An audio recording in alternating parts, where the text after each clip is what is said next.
Smart listeners, konflik dalam pernikahan adalah suatu kewajaran.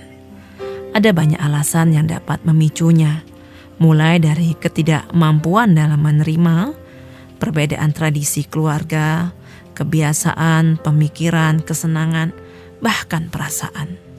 Ataupun malah disebabkan dengan alasan yang lebih berat seperti perselingkuhan.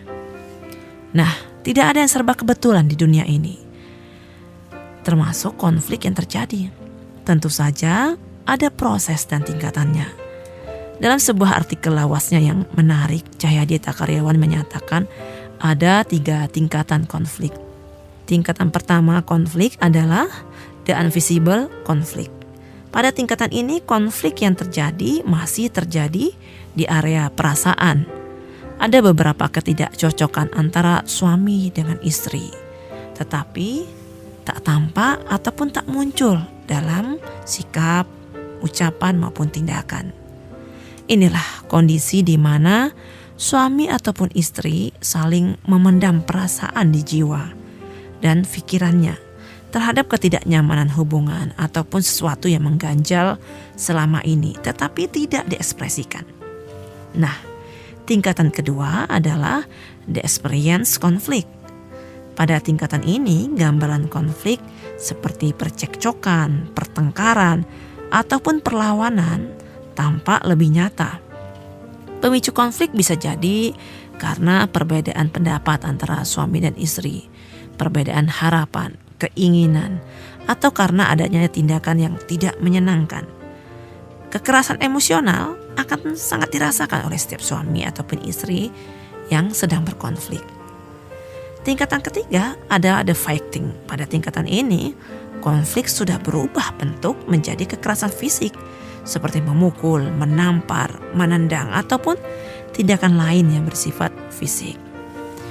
Smart listeners, ketika Anda memahami tingkatan konflik ini, tentu akan sangat membantu dalam menentukan sikap yang tepat pada saat menghadapinya. Yang paling penting adalah bagaimana agar konflik tidak berkembang dari tingkatan pertama menuju ke tingkatan kedua dan ketiga. Maka kenalilah tanda-tanda ketegangan hubungan sedini mungkin.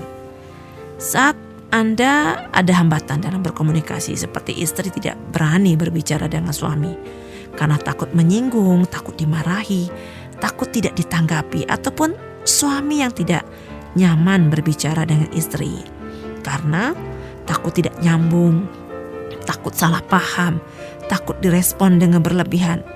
Maka kondisi seperti inilah yang membuat suami ataupun istri memilih memendam segala perasaan dan berdiam. Ataupun saat suami dan istri berada dalam suasana sensitif yang berlebihan, maka sekedar perkataan ringan pun dapat memicu kesalahpahaman. Inilah gejala suami dan istri sudah memasuki arena konflik pada tingkat yang pertama. Smart listeners, jika Anda sudah merasakan berada pada konflik tingkat pertama, maka segeralah atasi.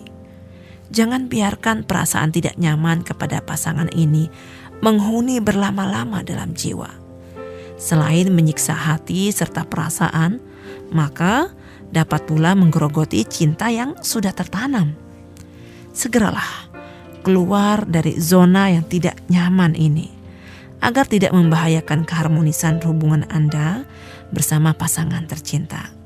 Cari waktu dan suasana yang tepat.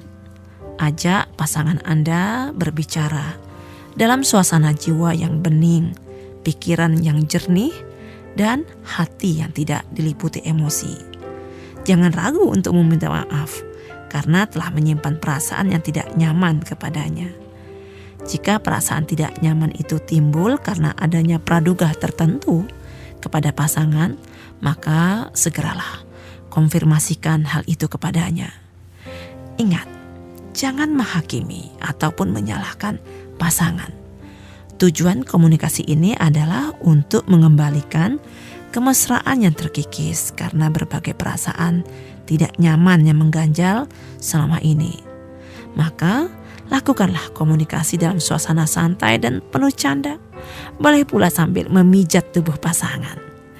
Dalam kondisi seperti ini, curhat untuk mengeluarkan segala ketidaknyamanan pun lebih mudah dialirkan dan tidak dirasakan sebagai ancaman oleh pasangan.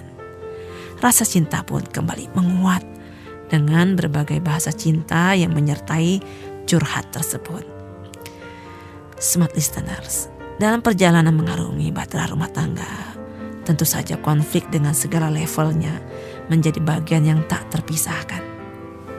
Walaupun konflik adalah keniscayaan dalam pernikahan, tetapi yang membedakan adalah cara setiap keluarga menikmati, mengelola, dan keluar dari konflik tersebut. Maka jangan biarkan konflik terus membesar dan akhirnya membahayakan pernikahan Anda. Segera deteksi sedini mungkin konflik pada tingkatan pertama pada pernikahan Anda. Dan secepatnya lah keluar pada tahapan pertama ini.